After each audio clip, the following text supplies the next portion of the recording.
Hey you guys, it's Mrs. Yagle, crazy hair and glasses and everything. I'm here to read to you Chapter 8 of Harry Potter and the Prisoner of Azkaban. This starts on page 141, and I'm going to read it in several chunks because it's a pretty long chapter, so there will be multiple videos. Here we go. Chapter 8 is called Flight of the Fat Lady. And if you remember, the Fat Lady is the lady in the portrait who guards the entrance to Gryffindor Tower.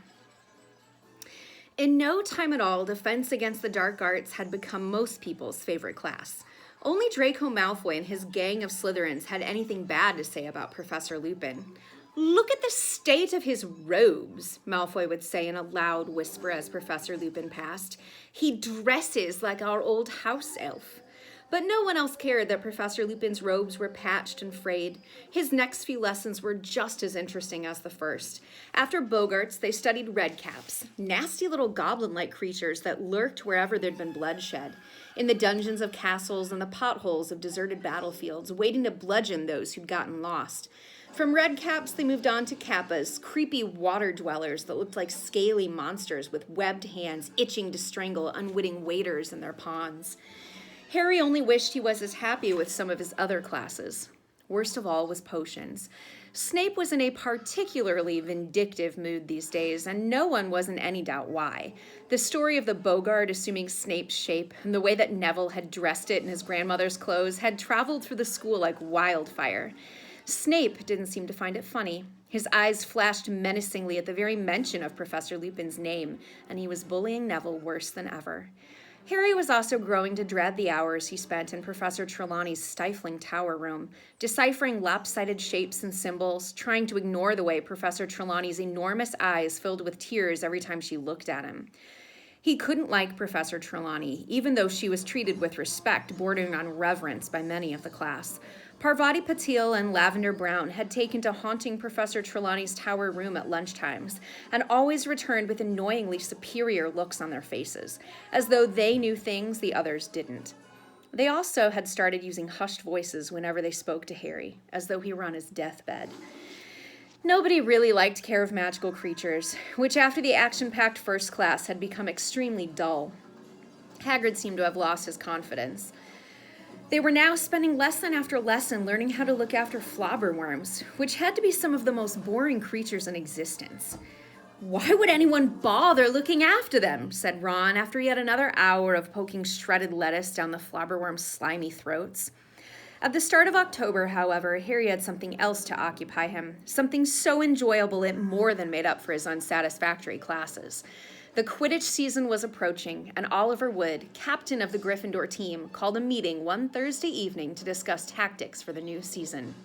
There were 7 people on a Quidditch team, 3 chasers whose job it was to score goals by putting the quaffle, a red soccer-sized ball, through one of the 50-foot-high hoops at each end of the field, 2 beaters who were equipped with heavy bats to repel the bludgers, 2 heavy black balls that zoomed around trying to attack the players, a keeper who defended the goalposts, and the seeker, who had the hardest job of all, that of catching the golden snitch, a tiny winged walnut-sized ball whose capture ended the game and earned the seeker's team an extra 150 points. Oliver Wood was a burly 17-year-old, now in his 7th and final year at Hogwarts. There was a quiet sort of desperation in his voice as he addressed his 6 fellow team members in the chilly locker rooms on the edge of the darkening Quidditch field.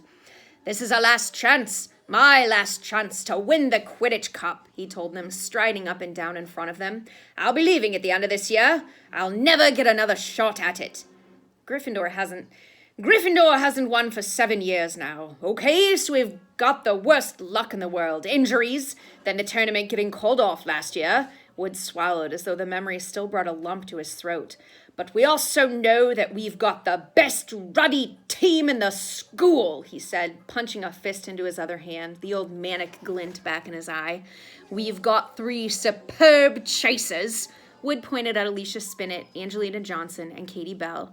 "We've got 2 unbeatable beaters."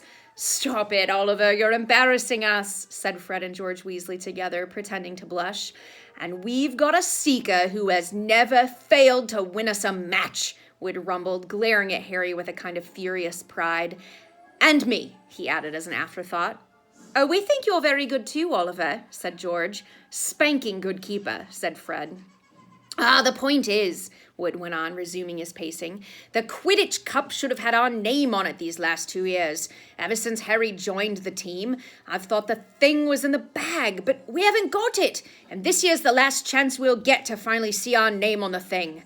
Wood spoke so dejectedly that even Fred and George looked sympathetic. "Oliver, this year's our year," said Fred. "We'll do it, Oliver," said Angelina. "Definitely," said Harry.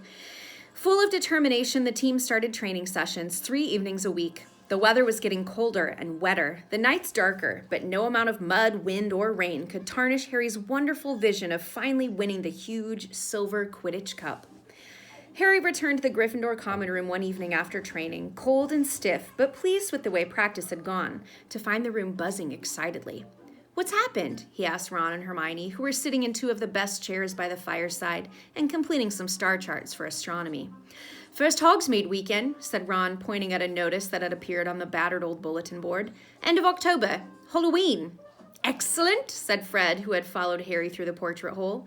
"I need to visit Zonko's. I'm nearly out of stink pellets." Harry threw himself into a chair beside Ron, his high spirits ebbing away. Hermione seemed to read his mind. "Harry, I'm sure you'll be able to go next time," she said. "They're bound to catch Black soon. He's been sighted once already." "Black's not fool enough to try anything in Hogsmeade," said Ron. "Ask McGonagall if you can go this time, Harry. The next one might not be for ages." "Ron," said Hermione, "Harry's supposed to stay in school." "He can't be the only 3rd year left behind," said Ron. "Ask McGonagall. Go on, Harry." "Yeah, I think I will," said Harry, making up his mind. Hermione opened her mouth to argue, but at that moment Crookshanks leapt lightly onto her lap. A large, dead spider was dangling from his mouth. "Does he have to eat that in front of us?" said Ron, scowling. "Clever Crookshanks, did you catch that all by yourself?" said Hermione. Crookshanks slowly chewed up the spider, his yellow eyes fixed insolently on Ron. Insolently means he hates him.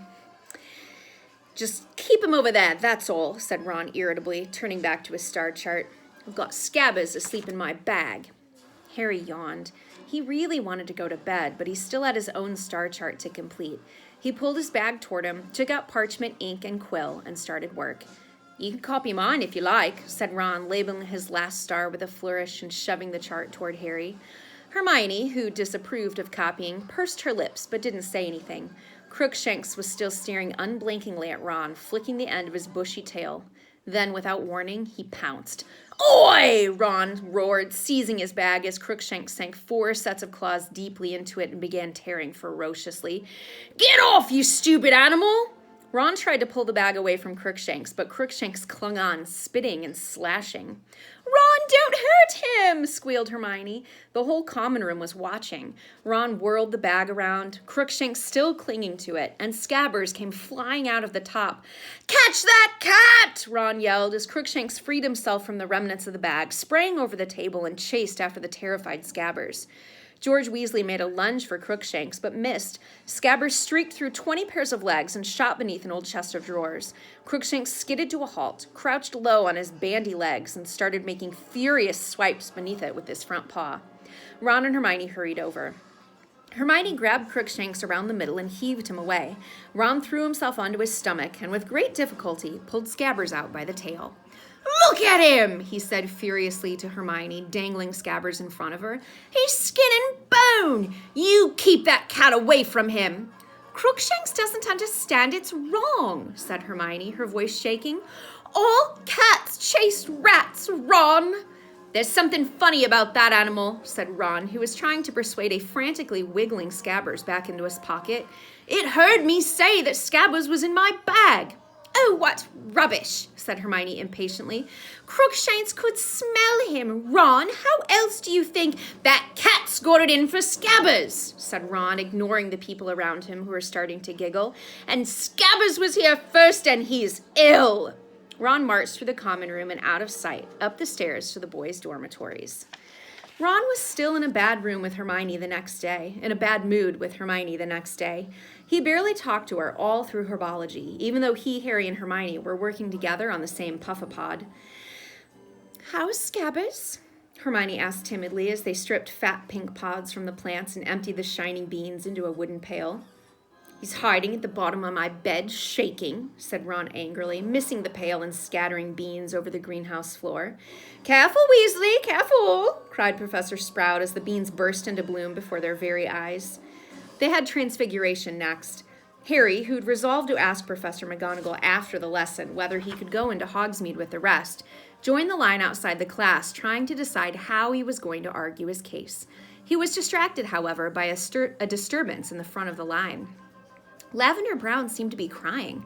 Parvati had her arm around her and was explaining something to Seamus Finnegan and Dean Thomas, who were looking very serious. What's the matter, Lavender? Said Hermione anxiously as she, Harry, and Ron went to join the group. She got a letter from home this morning, Parvati whispered. It's her rabbit, Binky. He's been killed by a fox. Oh, said Hermione. I'm sorry, Lavender. I should have known, said Lavender tragically. You know what day it is? The 16th of October. That thing you've been dreading, it will happen on the 16th of October. Remember? She was right. She was right. The whole class was gathered around Lavender now. Seamus shook his head seriously. Hermione hesitated, then said, You were dreading Binky being killed by a fox? Well, not necessarily by a fox, said Lavender, looking up at Hermione with streaming eyes. But I was obviously dreading him dying, wasn't I? Oh, said Hermione. She paused again. Then, was Binky an old rabbit? No, sobbed Lavender. He was only a baby. Parvati tightened her arm around Lavender's shoulders. But then, why would you dread him dying? Said Hermione. Parvati glared at her. Well, look at it logically, said Hermione, turning to the rest of the group. I mean, Binky didn't even die today, did he? Lavender just got the news today. Lavender wailed loudly. And she can't have been dreading it because it comes as a real shock. Don't mind Hermione, Lavender, said Ron loudly. She doesn't think other people's pets matter very much.